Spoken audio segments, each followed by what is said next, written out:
আগামীকাল পবিত্র ঈদুল আজহা। আমরা অনেকেই কোরবানি করব, আবার অনেকেই করতে পারবো না।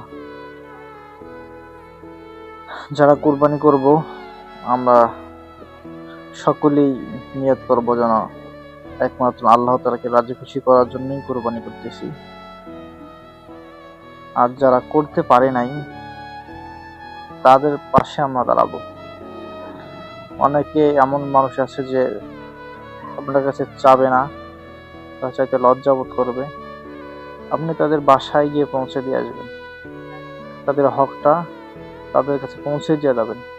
তারা যেন আপনার কাছে এসে হাত না পাতে, আর তারা হাত পাততেও পারবে না, লজ্জায় তারা হাত পাততে পারবে না। সেই জন্য আমাদের উচিত